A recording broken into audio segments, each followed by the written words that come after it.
and welcome back to Shelf Center. This is Bryce. Thank you so much for stopping by. Thanks for liking and subscribing. If this is something you end up enjoying, you never know. It could happen. Anyway, this is my top shelf news. This is my chance to talk about the latest news as it relates to fantasy and science fiction and sometimes horror. So let's just jump right into it. First of all, Yumi and the Nightmare Painter is out. It's out in the world. It's Brandon Sanderson's third secret project that's come out this year, and I've heard some mixed reviews. So I've heard it's the worst of the bunch so far. I've heard that it's really good and it's the best of the bunch. So you be the judge, I guess. I haven't received my copy yet, but I have received ebook, and my son already did say that it was great. But I guess your own mileage may or may not vary. Here we go. But I like the name, honestly. I like the cover. I think it looks good. For some reason, there's this weird deal. And again, if I'm getting this wrong, please let me know. But people have an issue with knowing the name of these secret projects.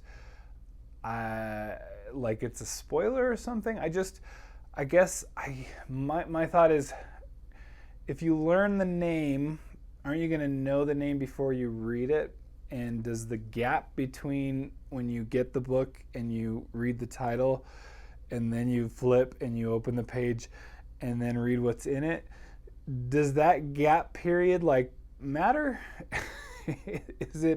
Is there an amount of time, if it's a month long between the title and reading it, your life is ruined and the whole book is ruined? I mean, I just don't know how people find books to read other than having to read the title to them.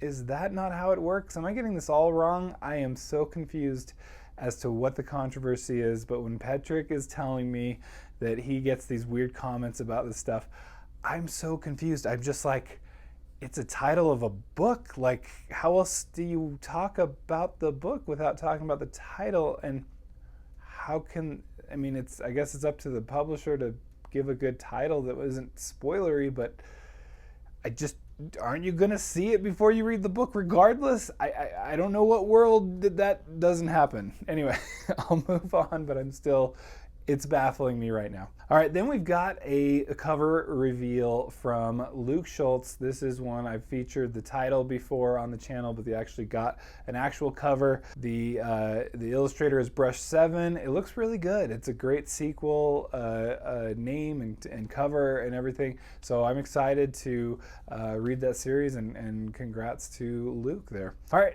speaking of cover reveals after a name has been revealed, Patrick Rothfuss's new book, or I guess new novella, The Narrow Road Between Desires, which is essentially just an expansion of the other novella that he wrote for the Rogues anthology, which involves Bast. Heard it explained as just an expansion or reimagining of that. It feels like this is a symptom of what Patrick Rothfuss does, which is, I think, what he's been doing with Doors of Stone, which is to continually reimagine what that ending is going to be and write it a million times, and then we still don't have an ending. And it's just, I get that, but I'm just like, way to give us evidence of I guess some of my fears that that's exactly what's going on with the actual main book that's probably 1,000 pages by now. Anyway, again, I'm firmly in the okay, at some point just make it happen and move on. And you planned other books. How do you get to the other books? And you keep announcing that you're going to be writing other books. How do you get to those books if you don't write the book and finish the book that you're currently writing? It doesn't seem to happen. I don't know. Anyway, it looks good, and again, it's a great title, and I'm sure it's going to be good. It just, Rothfuss is great at his craft. I will admit that, and I've enjoyed. I love the Name of the Wind.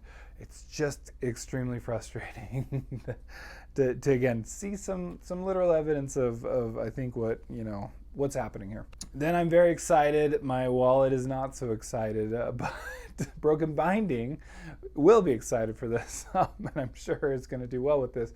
But Malazan is getting the Broken Binding treatment. Broken Binding is, they like to do, and they're getting new covers, and so they like to do kind of what Subterranean Press does, which is to release the books but their own way and their own they do a lot of the sprayed edges and all that. So I'm excited to see what they come up with for Malazan.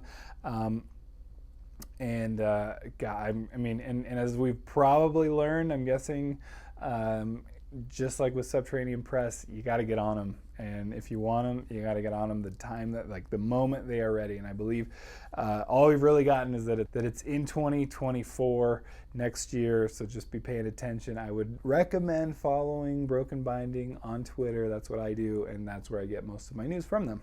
All right, then to conclude our book news section of the news this week, a couple of authors have filed a lawsuit against ChatGPT for essentially using or consuming their book in the process. Essentially, the evidence is they're able to really summarize their books a little too well. I might mess up this name, so I apologize, but Mona Wand and then Paul Tremblay. Tremblay is the author of Knock at the Cabin. It's the book version of the movie that's come out, the M. Night Shyamalan movie. You know what? I have to say, I think this is a good thing. It's probably gonna be, well, here's the deal. I don't know how successful this will be, but I think it's a good thing, if anything, for all of us. It's kind of like taking one for the team at least, but to keep ChatGPT in line. We need to know that this AI is not going to be able to take over. So if you don't know what ChatGPT is, essentially it's AI. You can go onto it and kind of ask it questions or have it do a paper for you. Apparently lawyers have had it write whole motions for them, but then it includes because it's trying to write like an actual motion or pleading or anything like that, or something like that within the law, and then it just includes made up cases that don't actually exist. I've read at least one story like that. So I think that's funny. I think it's really good to keep the AI, keep it in line. Essentially what it's doing, especially with art, it's easier to find artwork, I feel like in the chat, in the AI artwork arena, and be able to go, hey, that's clearly my piece of art or whatever. But that's what it's doing, is just utilizing people's artwork. What's the difference between that and using people's words in their books and whatnot? And so I think this is good. Lawsuits is going to be how you keep it under control. I mean, obviously spoken as a true lawyer, but it's really the way to do it. The money is going to have to talk, and and make it hurt a little bit in that regard. And I hope it does, frankly. It's a little concerning. All right, media. It's media time. The biggest in media, for me at least this week, is The Wheel of Time. Season 2 has got a trailer, finally. I know I've been following accounts on Twitter that have essentially been counting down, and they say it's been 364 days since we've been asking for a trailer. Well, they finally got a trailer, and the release date of the season 2 of The Wheel of Time TV show on Amazon Prime is going to be September 1st. The trailer to me looked really good. I thought it looked, and I'm emphasizing look right now because I'm going to get into more, but it looked really good. I think the Shan-Chan, I've been saying this since last season, I think because they just make a quick appearance. They look really good coming over the seas, and anyway, I think they've done a great job so far from what I'm seeing for the Shan-Chan. It looks like it's involving a lot of great things already. It's the kind of promos are going. The Great Hunt's beginning. That's book 2 in the Wheel of Time. And it's a great one. It's one of my favorites in the whole series. So it's exciting to see this and kind of see where this goes. I still have my reservations. I did not love season 1. I liked a healthy amount and enough to want to keep watching. So there's that, at least. But one of the things I didn't love about the trailer was the song choice. Just felt like too, I don't know, like YA or something. And it kept saying I'm bigger than my body, and it was weird. I was just like, I don't know if you mean to say that. And I think I get the implication of what that's talking about and why they're saying that, but it's like, it was just a weird thing to repeat over and over again. I felt, maybe I'm wrong. Anyway, I'm excited though. I thought it looked really good. I thought the new Matt just kind of looks like he's there at least, and it didn't look like it pulled away too much. You can tell who's Matt. So I like that at least. I still think like Wakanda Forever shouldn't have just killed T'Challa, but I think they're dealing with that in their own way. But I think it looks really good, I have to say. I just, the song choice for it, wasn't a big fan, but I liked, looks like lots of heavy magic use, and I'm excited for that. All right, this is for the sci-fi fans, Babylon 5. I know there's lots of fans out there, at least like Mike's book reviews. I think he's a big fan. Babylon 5 is getting a Blu-ray release date. It's December 5th of this year, so that's exciting. Apparently, fans have been clamoring for it.